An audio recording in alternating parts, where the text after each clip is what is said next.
Good morning, everyone. Happy Sunday. Good to see you all here. All right. Well, how we usually do, let's start this celebration with a song.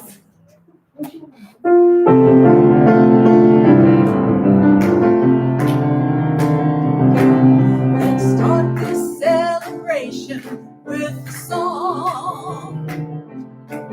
And let's invite the world to sing along. We got joy, peace, and love to spare. Let's get together with love to spare. Let's start this celebration with a song. Let's start this celebration with a cheer. Ooh, yeah! Let's tell the world that all are welcome here.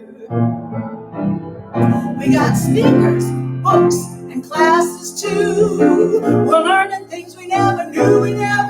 Let's start this celebration with a cheer. Oh yeah. Let's start this celebration with a song. Now this is home, you're right where you belong. We can't be, do, and have it all. No dreams too big, no dreams too small. Let's start this celebration with a song. Let's start this celebration. Little prayer and meditation. Let's start this celebration with a song. Good morning, one and all. Hope that woke you up.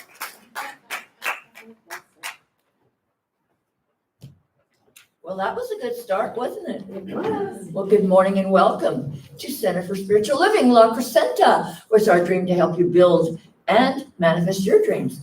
Today, we are so fortunate. We have so many people helping us put this service together. And for those of you who are watching at home in your pajamas, we'd like to have you have your little rear ends in the seat sometime. We have our wonderful pianist. We have Cecilia Celis. Reverend Mary Morgan is our soloist. Practitioner in training, Susan Zollinger. And Catherine Ray on sound. And Dan Lefevre is our camera person. Aren't you glad? Now, please read along with me our affirmation for Center for Spiritual Living. We are a loving spiritual community that offers opportunity for personal growth and joyful self-expression.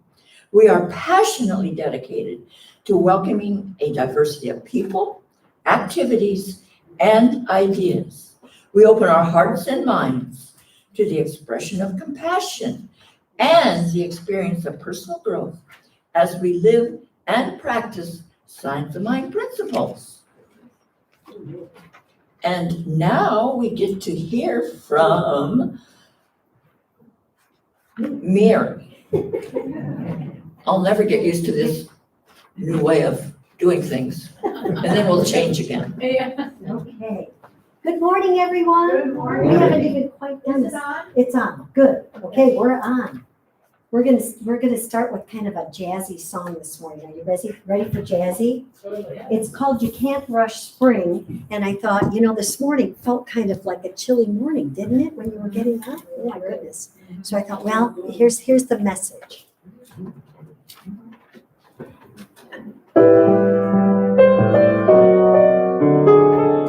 can dance if you'd like.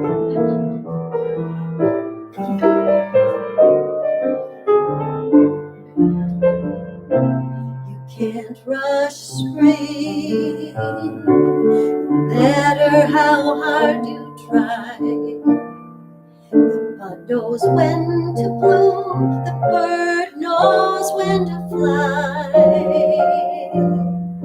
Although your eager heart may long to see the blossom on the cherry tree, the winter needs her time to say goodbye. The rose will bloom, the robin will appear, and someone with the song you've waited long to hear. Although you're burdened, the frost will end, and when your broken heart will mend, but these are wonders only time can bring. It's taken me my whole life to learn you can't rush spring.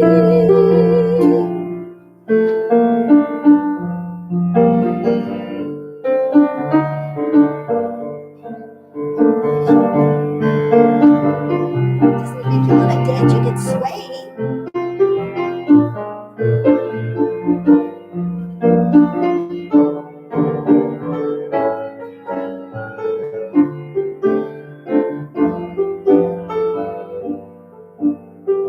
This is where we applaud. Rose will come, the robin will appear, and someone with the song you've waited long to hear. There'll come a morning when the frost will end, when your broken heart will mend. These are wonders only time can bring. It's taken me my whole life to learn to give each single moment its turn. I overheard a daffodil whisper in a hush, you can't rush spring.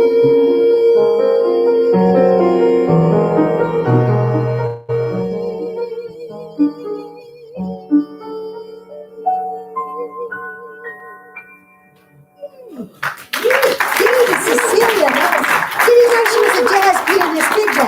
Oh, thank you, thank you.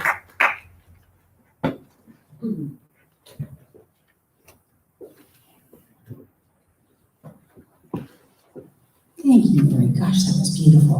Beautiful song. So now it is our time for our affirmative prayer. So let's sit back, relax, take some nice deep breaths. If you want to relax a little further, you can do a little yawn and let your body just relax. Take in more oxygen. So let us be here in this moment, breathing in the love that is in this room, the love that is God expressing in each and every one of us. And today is a beautiful day. We're not rushing spring, but spring is here, and it shows all her beautiful colors, the magnificence of God's creation. And we are so grateful for our eyes, our ears, our nose, the wonderful fragrance of the blossoms, the bird song that we hear, the beauty that we see all around us. And each and every one of us are part of this gorgeous, gorgeous creation. Here we are expressing the peace and the love that is Spirit, working through us, working with us, for us, because Spirit is us. And knowing that we are one with the One, and one with all this magnificent creation. We are one with spring as well. The joy of spring. It quickens the blood, just as you can smell the sap rising in the pines. Makes us want to be out, receive the sunshine, receive more of God's beauty, love, and abundance that we are surrounded by. And to enjoy this, we know that we have perfect, magnificent health rolling through our bodies. Every cell is just as happy that it is spring. And we have wonderful, warm, nurturing relationships. Wherever we go, we may not see a smile on the lips, but we can certainly see the smile behind the mask, in the eyes, in the twinkling of the eyes, in the crinkling of the expression of smiles. And in this beautiful, wonderful day, where we are so grateful to be alive, we just give thanks for our aliveness, for the one life that courses through our bodies, beats our heart, gives us the breath that powers our lungs in and out, and helps us in every way, every good way that is ours. So with a confident, grateful heart, we know that as we put into the law of mind these wonderful thoughts, the beauty, the life-givingness, the wonder of spring in our lives, we can release them and just say, and so it is.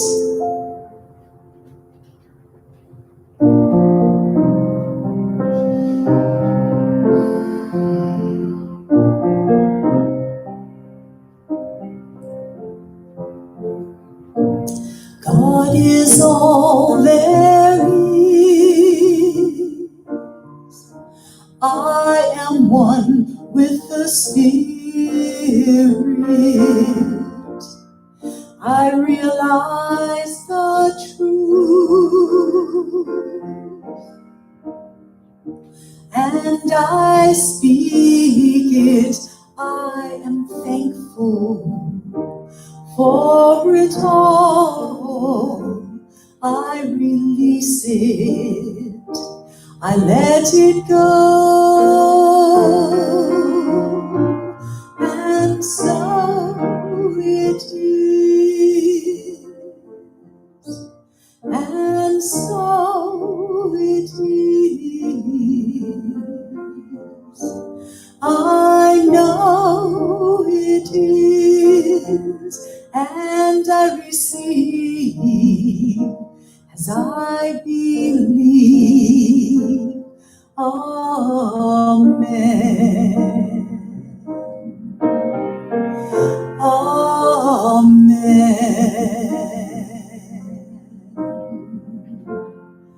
Amen.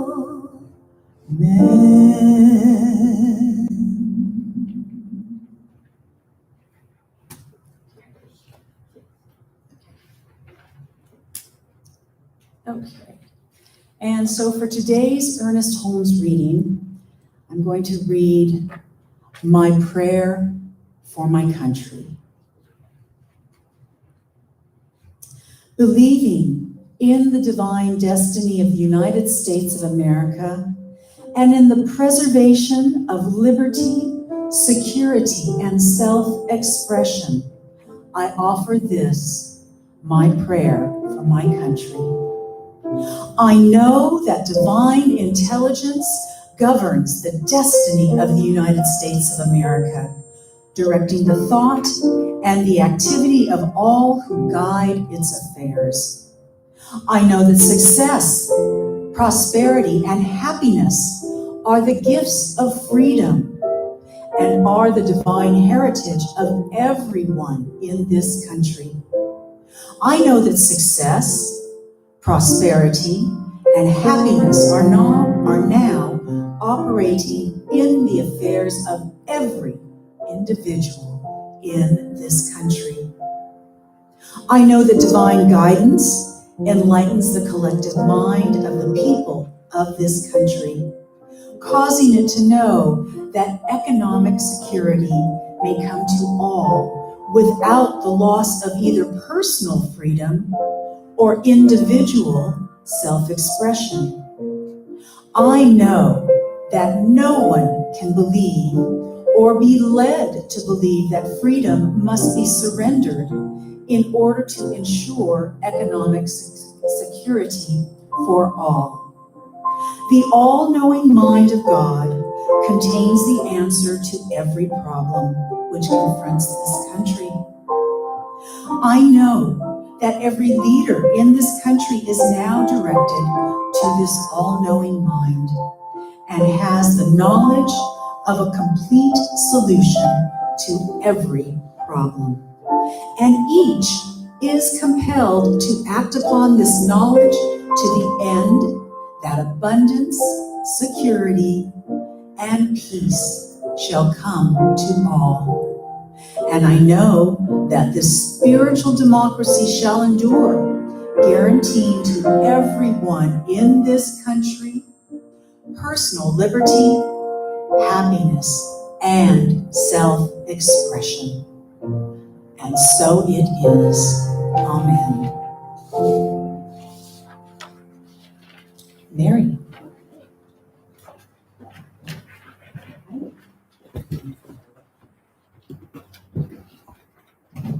We now have the microphone on. That was user error. Good morning again. Now this song, I found out that this is Cecilia's favorite composer, Michel Legrand, and the words are written by the Bergmans. And it may seem kind of odd because it's a love song, but I think about this. It's called On My Way to You. So I invite you to think in your life of whenever, if you might have made a right turn instead of a left turn, things that might have changed. So I think about this in terms of meeting the wonderful Dr. Reverend Beverly. So On My Way to You, here we go.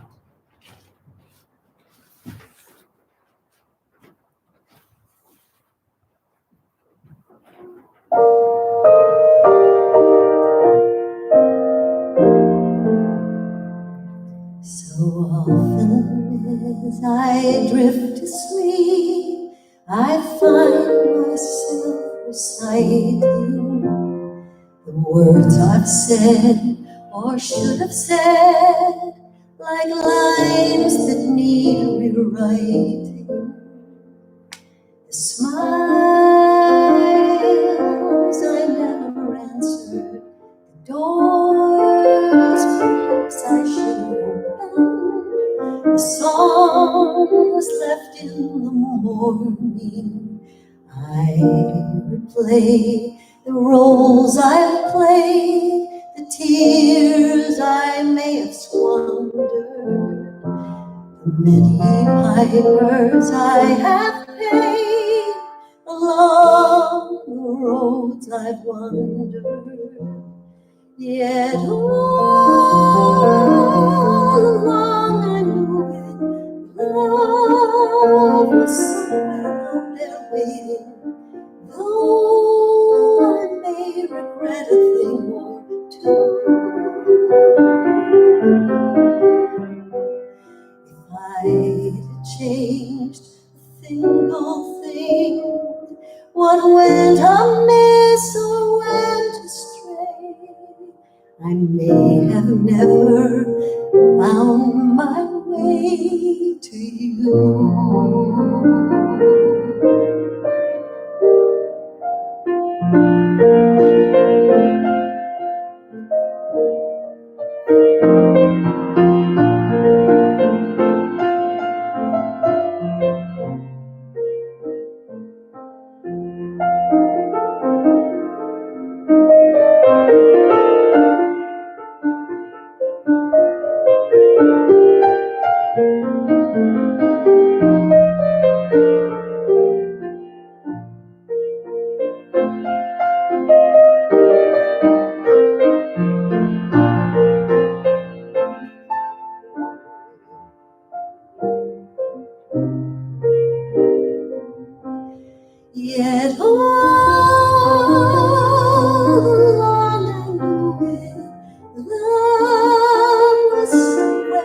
there waiting, though I may regret a thing or two.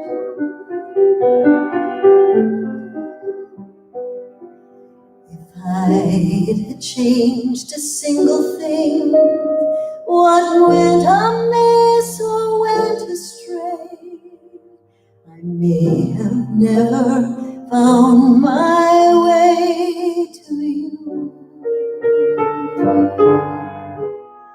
I wouldn't change a thing that happened on my way, on my way to you.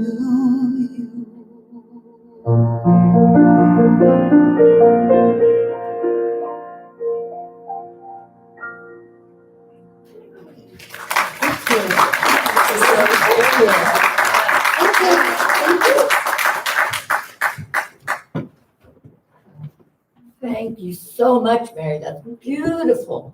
I don't know if I've shared with you how, might wonder how a minister from Redondo Beach got here. Well, first of all, she lives here.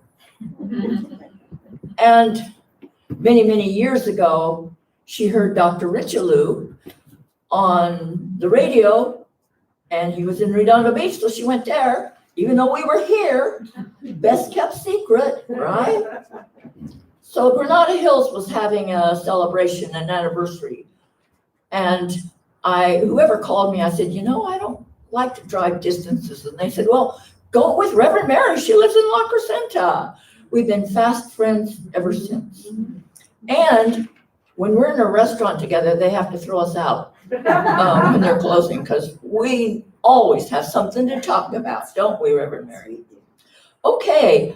And before I go into our affirmation month, I want to thank you so much for the help, the financial help you've given us, the volunteers, everything. It all comes together for good, and we require every one of you, all of your help.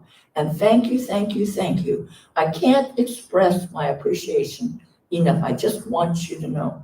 So read along with me the affirmation of the month. I release any and all concerns about my life and world conditions, because I know God's love and presence always prevails, making all things new, and so it is. And we get to hear from Reverend Mary again. Yes. Okay. All right, so this one is a song that I wrote, and it is in honor of our veterans. We're celebrating Memorial Day tomorrow, and lest we forget people that gave their lives for us. And we enjoy this freedom because of that, and so I invite you to enjoy this song. I'm doing it a cappella. I said I don't want to voice 3 songs at Cecilia, so here we go. She is the lady of the harbor. She holds the light of liberty. Beneath her watchful gaze, she lets you know that you are home. You are home. Far from across the ocean, from many distant lands, brave men and women venture in search of a new life, in search of a new land. America, America, well, the world knows you're red, white, and blue. The vision of our nation is built on these inherent truths. There is one world, one people, one nation. There is one love. We learn from history to stand for what we believe, to keep our heads but listen to our hearts. Hear the resounding declaration. It's the spirit of our nation, America, America. Well, the world knows you're red, white, and blue, and the vision of our nation is built on these inherent truths. There is one world, one people, one nation. There is one love.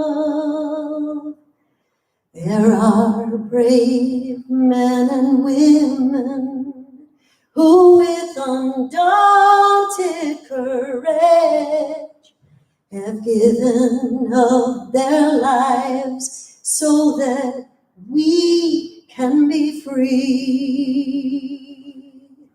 So let us not forsake them. No, they have not died in vain. Will they teach us that we have roots and we have wings?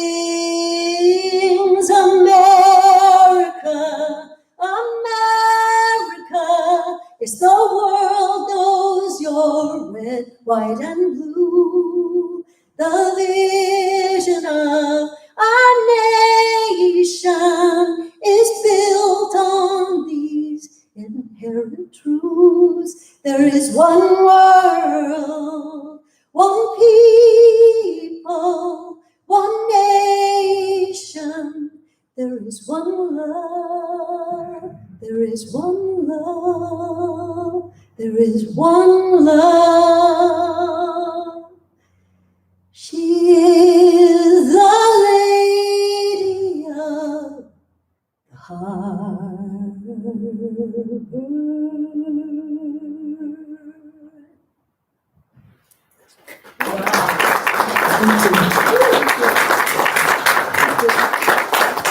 Thanks to our supporters. Beautiful lyrics, Mary. Beautiful. Thank you.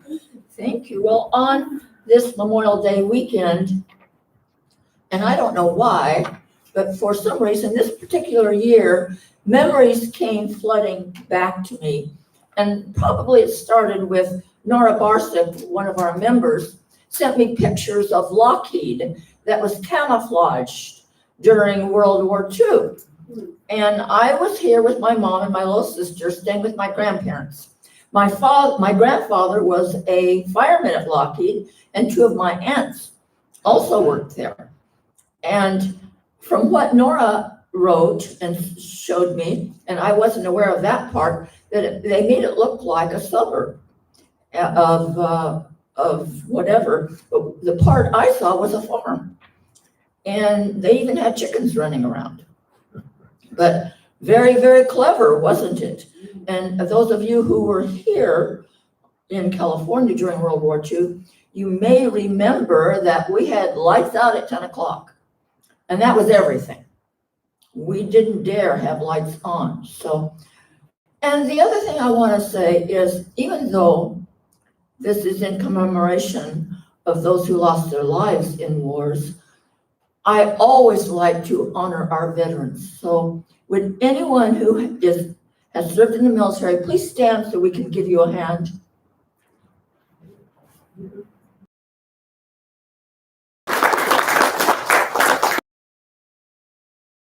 Tom, but I do know was in the thick of things during the National Guard. So lots going on this weekend, but we must, my friends, appreciate where we live in our democracy. Now, I normally don't do this, but I'm going to read to you today.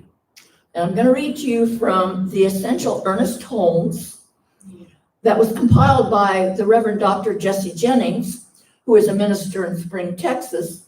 And thank you, Reverend Dr. Marilyn Leo of the Archives, of Centers for Spiritual Living archives who told me where to find the information I was looking for.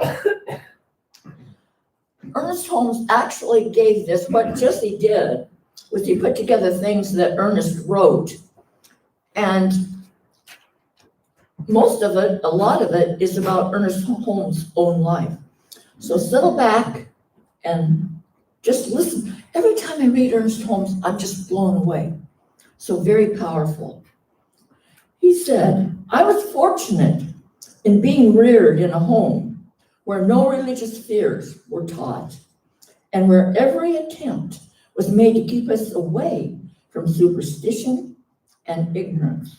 It was, however, a religious home where family prayers were said, the Bible was read daily, and grace was said at mealtime. But it was never suggested we fear God or the future. I was a natural candidate for the new thought philosophies that have sprung up in this country. It was easy to realize that unity is at the base of everything.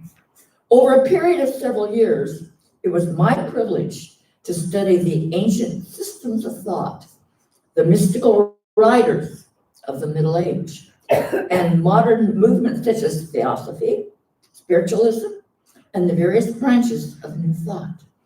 I found great interest in trying to synthesize these various systems, and with the purpose in mind of finding the thread of unity running through them. It became my persistent desire to put them all together in one system, realizing that we inherit in the great thought of the ages and may enjoy the privilege of entering into its meaning. Probably no one could have had less desire than I to organize or launch a new religion. And in fact, he had to be talked into declaring our faith a religion. I am a great believer in all religions and am firmly convinced that every man's faith is good for him and that the form it takes is best for him at the particular time he follows such form. I am certain that the great spiritual leaders of the ages, having given their lives to meditation, prayer, and communion with Spirit, have left a great spiritual legacy to the world. Taken as a whole, they have come nearer to discovering God than any other group of people. Claiming very little originality of thought and not particularly desiring any, I have always been in a position to learn from all sources, and that's what we all do, don't we? Truth cannot belong to any individual, and there can be no religion higher than truth. The three great enemies of mankind are war, disease, and poverty. And we believe that these three great enemies must finally be overcome. As divine wisdom and infinite intelligence finds a more complete outlet through the mind of man. We are conscious that peace is the power. We are conscious that peace is the power at the heart of God.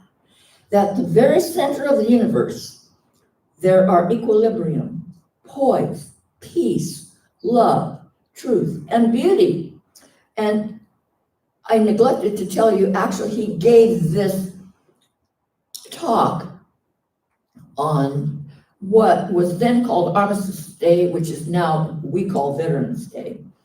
And on the Armistice Day, we feel that we would draw closer into this beauty, into the divine presence, into the realization of this eternal peace, which must finally triumph over all war, must finally heal all disease, and which must finally destroy every sense of lack, limitation, and of want.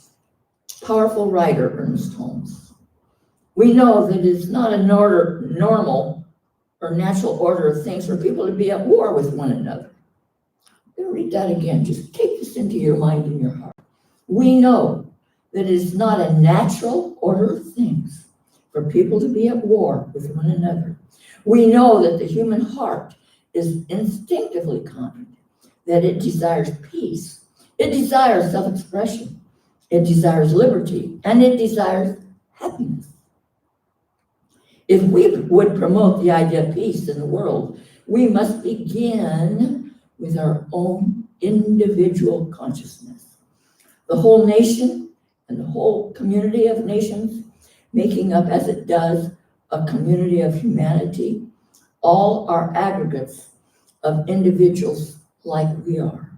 All nations are made up of groups of individual centers of thought, of will, which we call personality. For personality is really will, intelligence, and volition fused into one, making possible an individual mind and personal expression. We must think peace if we wish to express peace. The mind that is always confused and distraught is not at peace.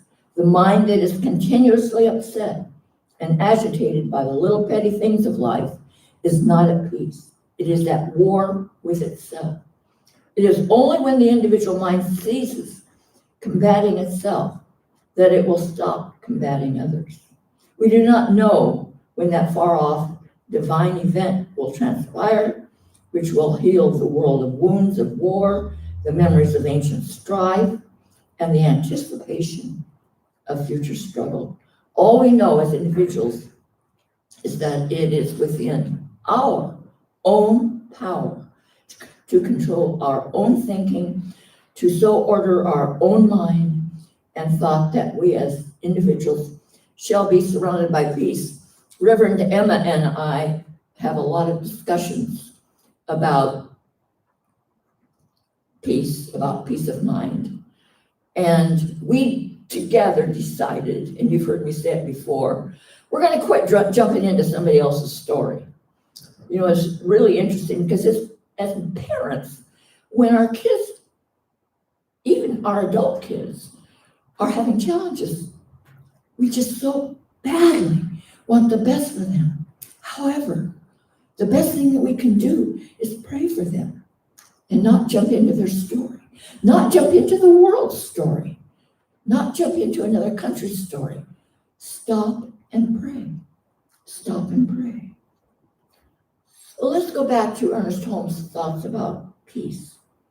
Peace comes from the absence of fear, from a consciousness of trust, from a deep underlying faith in the absolute goodness and mercy, the final integrity of the universe in which we live, and of every cause to which we give our thought, our time, and our attention. If we would have peace outwardly, we must first realize peace inwardly. Peace is greatly to be desired. Nations at war with each other destroy themselves. Finally, we in America hope and pray and wish and think and work that there shall be no more war, that peace shall come to the nations. It is not in our power to control the thoughts of other nations. We only have the power to control first our own thoughts and finally, through that, the thought of our nation, which is what we in our faith call collective consciousness. In a world tortured by fear and superstition, doubt and suspicion, we feel comparatively safe in the community of nations, but there is no final safety until all nations are at peace. We cannot compel peace in foreign lands.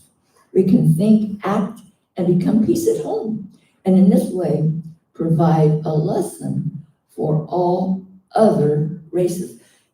I used to watch a geographer, Carl Sagan. Anybody ever watch Carl Sagan's shows? And the one thing that he said that stuck in my mind was that war was about land grabs, and the land grabs was about what did that country have? What were the resources? Was it oil? Was it gold? Whatever it was. And I always remembered that. And in our great country, we have our own resources. We have oil, we have gold, we have those kinds of things. So, and what we have done, and you all must know this, we've jumped into somebody else's story. And we didn't really have to do that. Some people would disagree with me. The one thing that I do think we have to pay attention to is human rights, when human rights are being violated. So let's back to him, to Ernest Holmes. Those of us who believe in peace should work toward this end. Let us never forget that the very impulse of that movement is in the silent contemplation, the prayerful meditation, the sincere expectancy in our own minds. Are we ready for peace? When the world is ready for peace, it will have peace. When the individual is ready for peace, his thoughts will be so composed that he will find himself living in peace, even though to the world he appears to be in the midst of chaos and confusion. I'm going to read that again because it's really powerful. When the individual is ready for peace, his thoughts will be so composed that he will find himself living in peace, even though to the world he appears to be in the midst of chaos and confusion. Let us contemplate this thought. I live in peace with God as a partner. I live in peace with the great Creator, the Maker and the Sustainer of all. He is the parent mind. He is the divine source in which my life and which all life is rooted. I seek to persist in a belief of this perfect unity with the divine. Divinity, my divinity, is at peace within God. As we contemplate these words and meditate upon the meaning, with prayerfulness, thoughtfulness, there wells up from within us, as though from some subterranean source, some unplumbed depths in our own mind, a new vision, a vision which has power to offset hate, to destroy discord, to still anguish, to obliterate fear. There wells up from within us a trust, a consciousness that we are surrounded by an infinite goodness, and that thought of peace spreads itself beyond the confines of our own consciousness and helps that much in healing a sick world of the belief that it must fight. First at home, in the silence of our own thought, let us heal ourselves of fear, doubt, of uncertainty. Let our lives be peaceful. Let our lives be holy. So shall the thought of man, seeing thy light, find out the way again, there in the night, and let that peace, which is God, abide with us forever. I presume that everyone would rather have peace than anything else on earth. If everyone really is desiring peace, and if desire were an effective prayer for peace, then we would have had it a long time ago. Now, remember, this was written, or it was actually a speech sometime in the 40s, okay? He said a long time ago, and look what has happened since then. There are too many people in the world who are opposed to having peace. There couldn't be any, particularly in any age, when anything other than universal peace would lead to universal destruction. We are at that place in scientific discovery where it is possible for the world, and we know this, to destroy itself. I'm not worried about that, because if it does, it does, and if it doesn't, it won't. He also had, to me, this has got some humor there. He had a sense of humor. We will all be somewhere. However, I do think it would be rather an inglorious final exit from this mundane universe, and undoubtedly an unnecessary thing. We shouldn't view the state of the world with fear, because we shouldn't have any fear. We shouldn't view it with timidity, because we shouldn't be timid. But we should view it with intelligence, because the only sin is the lack of intelligence. There is no sin but a mistake, and no punishment but a consequence. The money that is now being spent in preparing for war would completely abolish poverty from the earth.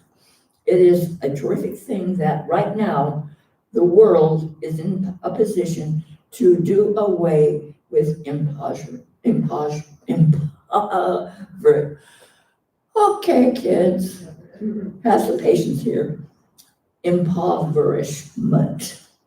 And it is really sad. These many years later, friends, over 50 years later, we still have lots of poverty. I am not a pacifist, but when only 6%, and I'm telling you, this is the 40s, of the national budget is for the alleviation of impoverishment, and 72 or 73% is for destruction, one knows there's something wrong in the worldly state of affairs and in the state of human mind. When we stop to think of these things, we know that there's something lacking, there's something missing, there's something that we've overlooked. And this is something that we can take home with us to think about. When we view the universe scientifically, we find that there's one system. Modern science has never discovered any law in nature that could destroy itself. This is what Jesus meant when he asked if he cast out devils by the prince of devils. And he said, how can Satan cast out Satan? If an house be divided against itself, that house cannot stand. God is all there is, he said, in effect. And if I use another kind of power, if I use another kind of an intelligence, if I use a higher power and a higher intelligence, then that is the kingdom of God and is coming among you. You believe that there are two kinds of power in the universe.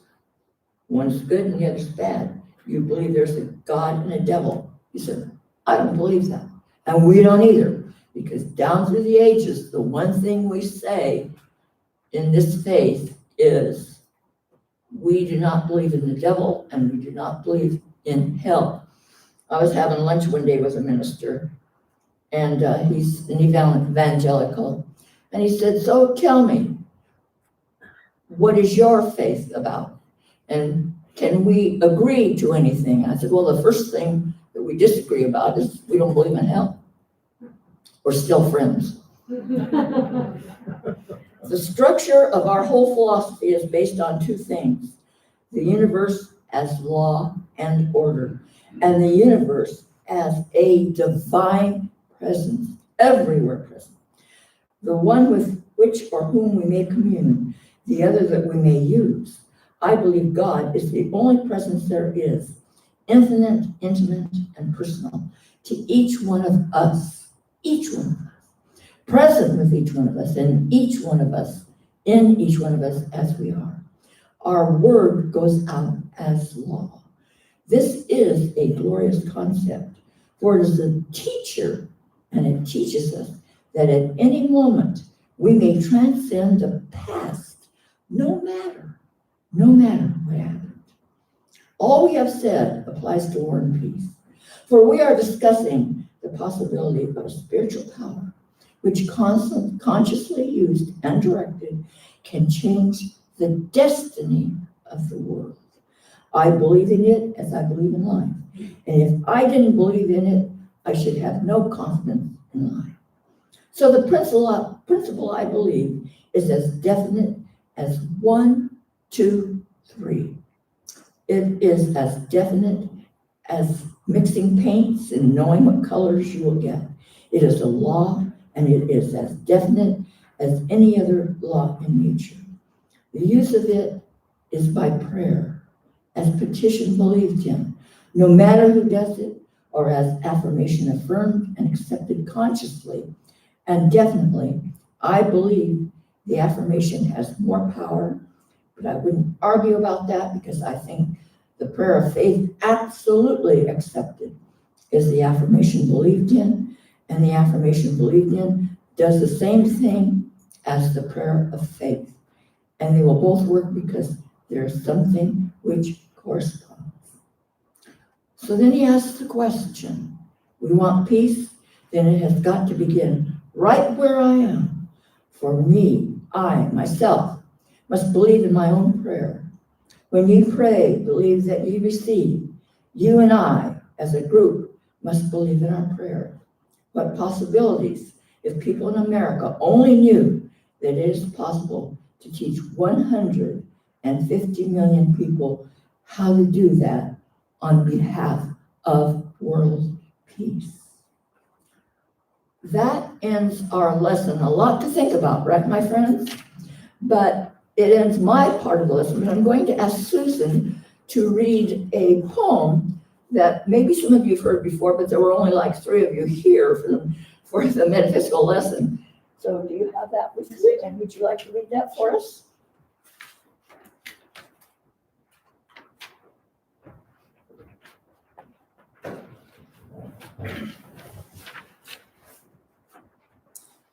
My lesson today was about, the origin of the poppies, and it came from a poem by Lieutenant Colonel John McCrae, who fought in World War I, and his poem is called In Flanders Fields.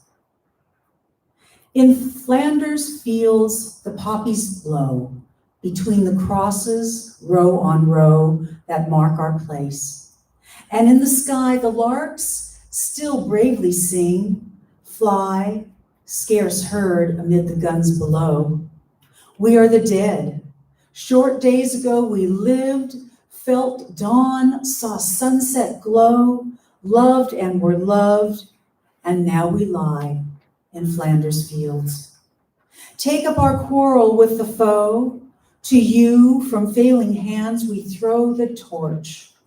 Be yours to hold it high.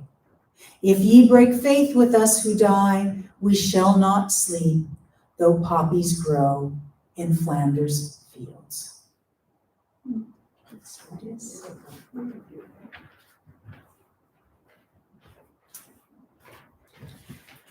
So now would be our time for our offering, and I'm going to sing I Am So Blessed. We're putting our collection plate at the back, so you can put things now or as you leave. It's there for you. And thank you so much to the one and all who are supporting us and being so generous.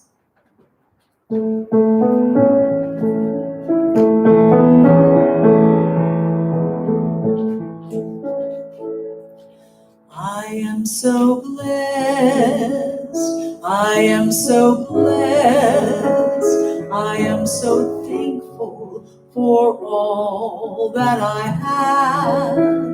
I am so blessed, I am so blessed, I am so thankful, I am so blessed, I am so blessed, I am so blessed, I am so thankful for all that I have.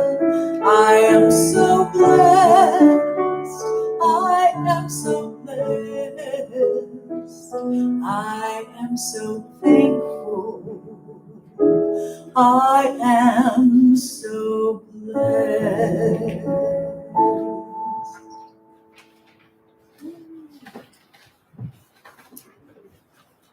And now please read along with me our offertory ideas about sharing.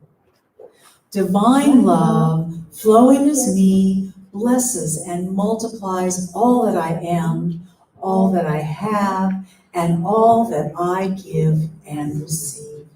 Amen. And so we bless these offerings that are freely given with love, knowing that they serve our church and our community.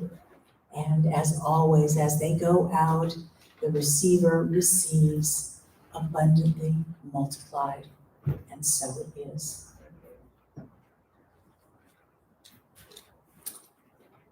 And there is the benediction. Announcement. We do announcements before the benediction. Okay. I can flow with that. All right. Well, so for today, May 30th, the first announcement is bring your dads to our celebration service on Father's Day, June 20th. We're having a very special champagne brunch to honor all dads.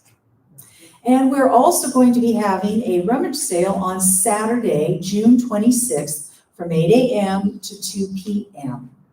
Donations for this sale can be dropped off on Saturdays between the hours of 10 a.m. and 2 p.m. And if any of you can, please do volunteer to help at this sale. Stacy Michaels is in charge of the sale. God bless you and thank you, Stacy, for doing so. We're asking volunteers to bring the barrels back in after they've been emptied by the trash collectors on Monday. Carol and Bart Bingaman have done this task for a year, and now they're asking to turn it over to someone else. Thank you, Carol and Bart, for doing so for so long. Our art studio has returned and now meets on Thursdays from 1 to 3 p.m. in Chafee Hall. Gerald Rivers' drumming class meets in the sanctuary on Mondays at 7 p.m. Robin Whitlaw's nature drawing and art journaling is now on Zoom. She says that we are a lovely group of creatives using our journals in creative and inspiring ways. The classes are for beginners and beyond, and their class meets on Zoom on Saturdays at 1 p.m. And there is contact information on the back of the order of service. The yoga class that we used to have in Chafee Hall is now also on Zoom. So Yoga with Jo on Zoom. Her classes are on Tuesdays and Thursdays from 11 to 11:40 a.m. And our chef of the day is Carol Bingaman. We've got another reason to thank her. Her menu is Mexican chicken stew, tortilla chips, green salad, and cake for dessert. Please remember to thank Carol for providing lunch for us today. And our Sunday funny is a Sunday military funny. When I was a Navy student pilot, I visited the home of a classmate. I met his wife and baby and was impressed that he had all of his flight gear neatly laid out on the table. But something struck me as odd. Picking up some unidentifiable gear, I said, "I didn't get one of these." "No, you're good," he mumbled. "That's my wife's breast pump."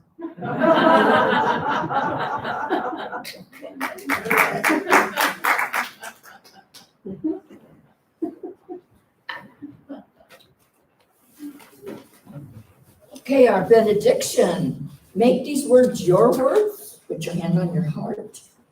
Something wonderful is happening through me right now. It's happening through my mind, my body, and every aspect of my life. I think it. I know it. I believe it. I accept it. I'm never alone, for God is right where I am, and so it is. And now our Susan is going to sing the peace song for us.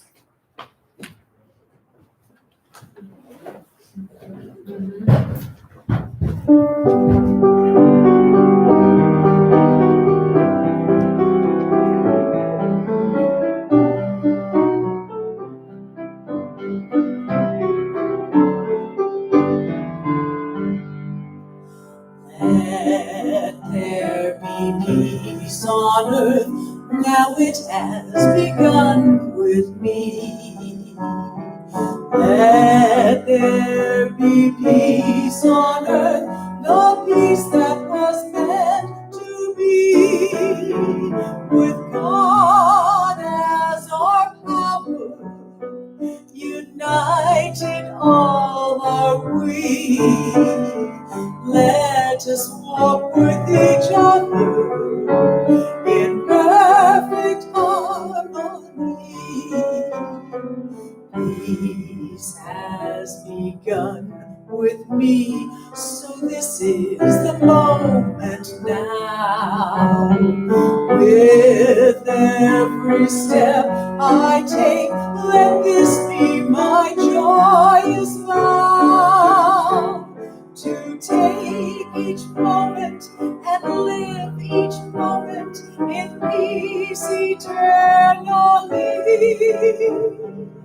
Let there be peace on earth, now it has begun with me. And so it is. Okay.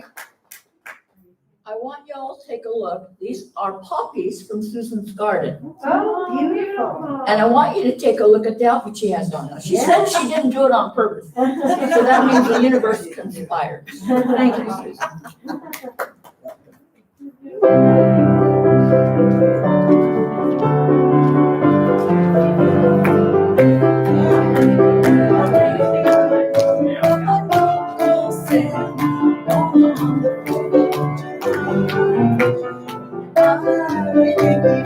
Sweet.